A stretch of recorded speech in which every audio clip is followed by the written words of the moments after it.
Meet us in the stillness, Lord. Be the air we breathe. Meet us in the stillness, Lord. Free us to receive.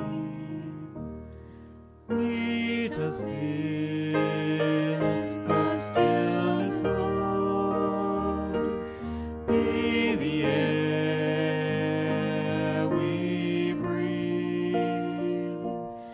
Meet us in the stillness, Lord. Free us to receive. Meet us in the stillness, Lord. Be the air we breathe. Meet us in the stillness, Lord. Free us to receive. Meet us in the stillness, Lord. Be the air we breathe. Meet us in the stillness, Lord. Free us to receive.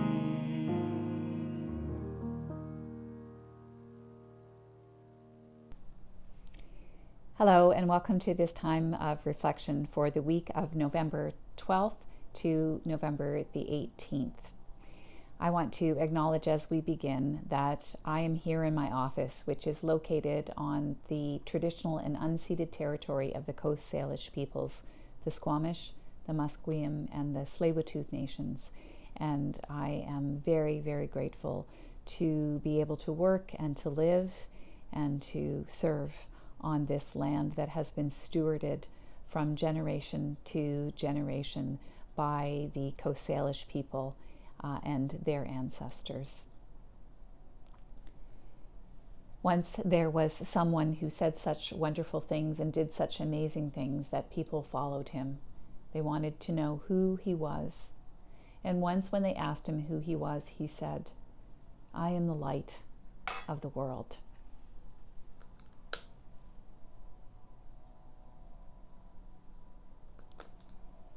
And in this community of faith, we would say that this is the light that connects us to one another, even when we are not physically with one another, when we are physically apart. This is the light that shines within me and within you and within all of creation. This is the light that animates our living and guides us in the way of Jesus. So we are in the middle of a series. This is actually, we're not in the middle of it. We're at the last week of our series on life's big questions, the pandemic version. And this week, the question that we are asking is, why is a loving God allowing our suffering to be prolonged? Another way of asking that might be to say, why, oh why, God, are you allowing this pandemic to keep going on and on and on? And with that question, we might even ask it with an awareness that even as we are seeing some improvements in our own country, in our own corner of the world, we're just aware the way this virus is causing suffering all the way around the world, and particularly to those who are most vulnerable. The question, of course, implies that God is all-powerful and God is all-knowing. It also implies that God's the one that is causing this pandemic or causing our suffering. And so from, I don't know, the beginning of time, probably, human beings have wrestled with this question of suffering and why humanity suffers, why creation suffers, and they have searched for answers. And one of the oldest stories that is told to respond to that question is the story of Job, which is found in the Hebrew Bible, the Hebrew scriptures of our Christian Bible. The story of Job is about a man who is righteous and blameless in every way. And it's said at the beginning of the story that Satan makes a bargain with God, essentially to say that, Job won't stay with you. Job won't believe in you if you cause Job to suffer. The only reason Job is faithful is because Job has such a good life. And so one thing after another begins to happen to Job, one horrible thing after another, kind of the unimaginable sorts of things that might happen in one's life that one might never want to happen in one's life. And Job, even though his friends counsel him to yell at God and to blame God, he's steadfast in his faithfulness until finally he reaches almost a kind of a breaking point around that. And he questions God. And so this morning's reading, or today's reading, is coming to us from that part of the book of Job when God answers Job out of the whirlwind. I'm reading from Job 38, verses 1 to 18, and you might listen for a word or a phrase that speaks particularly to you on this day. Then the Lord answered Job out of the whirlwind. Who is this that darkens counsel by words without knowledge? Gird up your loins like a man, and I will question you, and you shall declare to me. Where were you when I laid the foundation of the earth? Tell me if you have understanding. Who determined its measurements? Surely you know. Or who stretched the line upon it? Or on what were its bases sunk? Or who laid its cornerstone? When the morning stars sang together and all the heavenly beings shouted for joy? Or who shut in the sea with doors when it burst out from the womb?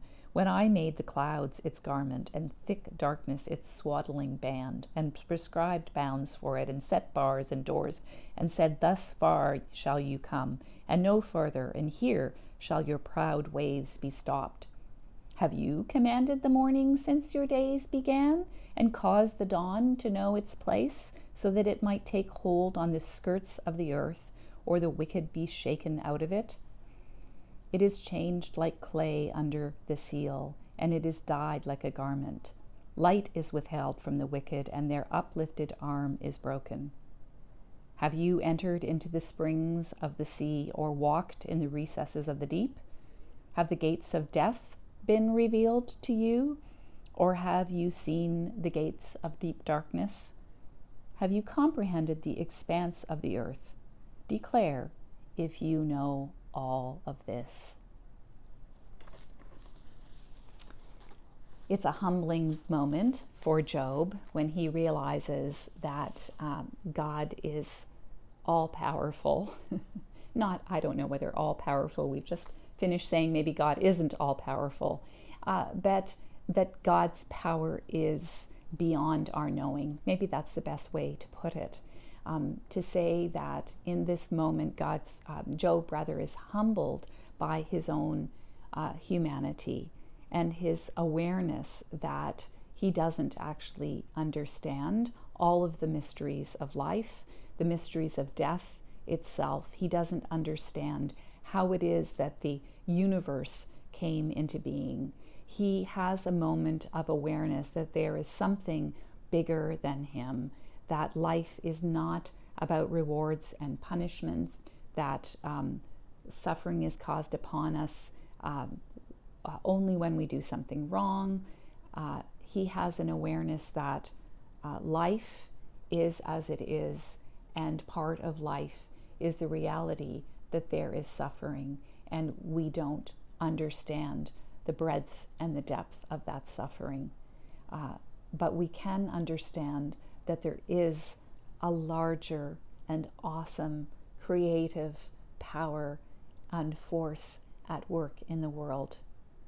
And maybe, like Job, in those moments when we come to have a sense of the awesome wonder in which we and all the world were created, somehow we have a sense that we're not alone in our suffering.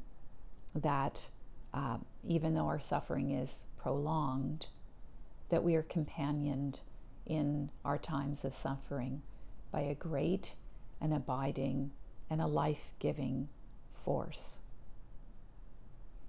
There's something about that moment in which Job has a sense of that awesome nature of the divine, that he yields to the divine. And so I wonder if you have had those kinds of moments in your own life when you have been, kind of knocked off your feet by the awesome and wondrous nature of the divine.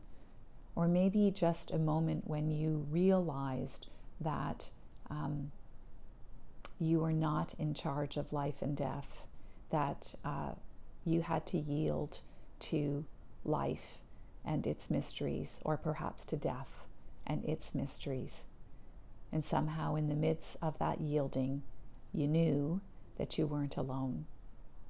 So the invitation this week is to ponder those moments in your own life when you had a sense of the mystery, the great and awesome mystery of the one that we sometimes call God, the one that we call by many, many names. And in your own reflecting on that, perhaps you might have a sense that we're not alone in this pandemic, and that God is not causing us to suffer, but rather that we are companioned through this time. May it be so. Watch very carefully. I'm going to change the light now.